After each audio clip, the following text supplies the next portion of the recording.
It began as nothing more than a routine moment in a quiet town, the kind of morning where nothing unusual is expected to happen. The elderly woman stepped outside, moving at her familiar pace, wrapped in the comfort of habits built over decades. The air was bitterly cold, the streets unusually silent, and then she saw them. Two large figures lay motionless, their leather jackets stiff with frost, motorcycles nearby like abandoned relics. At first glance, confusion set in, followed quickly by fear. These were not ordinary men. The unmistakable symbols on their backs marked them as Hell's Angels, a name the town associated with danger, noise, and trouble. Time seemed to slow as she stood there, her breath visible, her heart racing. Every instinct told her to turn away, to protect herself, to pretend she had seen nothing. Yet the reality before her was undeniable. These feared men were frozen, vulnerable, and possibly dying. In that moment, the story stopped being about who they were and became about what she would do next. And that single, unexpected discovery set the stage for a decision that no one in the town would ever forget.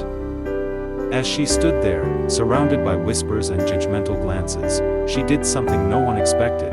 She didn't argue, didn't beg, and didn't raise her voice to defend herself.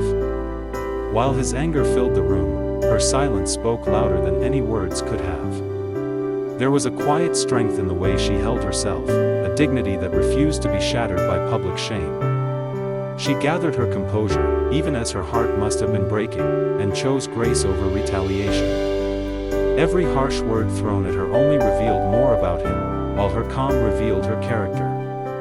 Some guests mistook her silence for weakness, but in truth, it was restraint, the kind that comes from knowing your worth doesn't need loud proof. She walked forward slowly, not in defeat, but in self-respect, as if she understood something the rest of the room did not. In that contrast between cruelty and composure, a powerful message unfolded without being announced. You could see it in the lowered eyes of those watching, in the sudden discomfort of laughter that no longer felt appropriate. Without saying a single sentence in her defense, she exposed the emptiness of his pride and the hollowness of his authority. And in that moment, dignity stood taller than humiliation. What happened next was something Jennifer could never have prepared for. The police confirmed that the brake line sabotage wasn't random, it was tied to a rival gang looking to spark a violent confrontation. And now that Marcus had seen the culprit up close, he wasn't just a helpful witness, he was a problem that someone dangerous might try to silence. That realization hit Jennifer like ice. She had spent years fighting to keep her son safe from the struggles of life, but this was something far darker. The bikers, who had seemed intimidating at first, immediately shifted into protectors, insisting that Jennifer and Marcus stay with them at a secure safe house until the threat was handled. That night, when a chilling message appeared on Jennifer's phone, "We know who you are," any doubt vanished. Fear settled in her chest, but she wasn't alone anymore. Sometimes, the people you're taught to fear become the ones who refuse to let anything happen to you.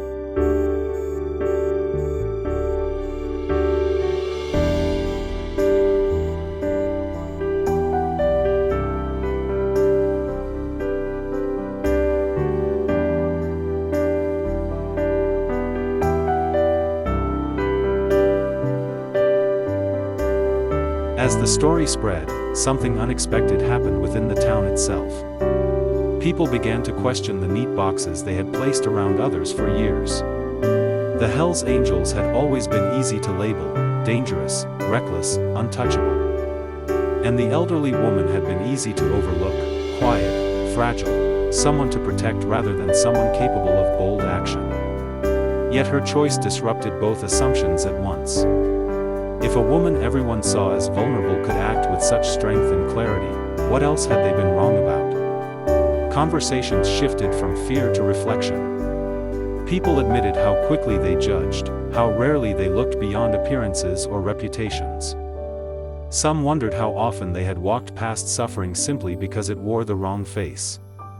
Her actions didn't erase the past of those men, but they forced the town to acknowledge a deeper truth: people are more complex than the stories told about them. Strength doesn't always roar, and kindness doesn't always come from where we expect it. In challenging these long-held beliefs, she didn't lecture or demand change, she simply lived it. And by doing so, she held up a mirror to the entire community, asking them to reconsider who they fear, who they dismiss, and who they underestimate. And once those questions were asked, the town could never see the same way again. The impact didn't stop with the rescue itself, it moved outward, touching everyone in ways no one anticipated.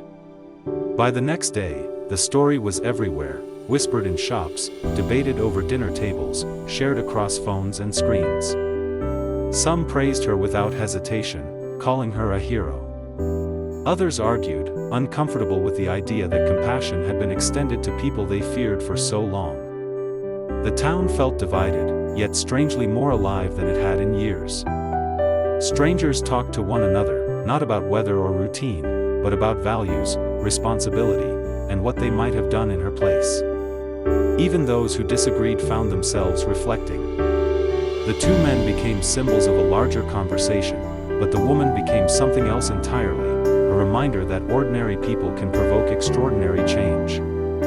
Local leaders weighed in, media trucks rolled through, and what had once been a quiet community found itself under an unexpected spotlight. Yet beneath all the noise, something subtle shifted. People lingered a little longer when someone needed help.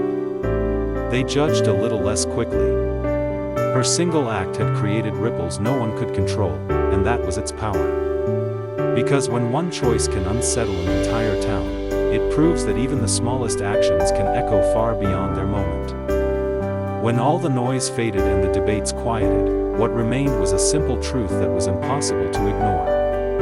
The story was never really about bikers, or age, or fear, it was about choice. In a moment when it would have been easier to walk away, she chose empathy. When fear offered excuses, she chose responsibility. And in doing so, she reminded everyone watching that humanity doesn't depend on reputation, strength, or background. It depends on what we do when no one is forcing us to care. Her action didn't erase the past or guarantee a perfect ending, but it proved something far more important. Kindness has the power to interrupt the cycle of judgment we live with every day. We all encounter moments, smaller than hers perhaps, but no less meaningful, where we decide whether to see a label or a life.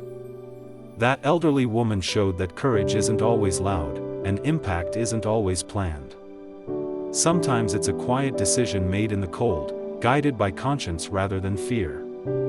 And long after the details fade, that lesson remains, asking each of us the same question: when the moment comes, what will you choose?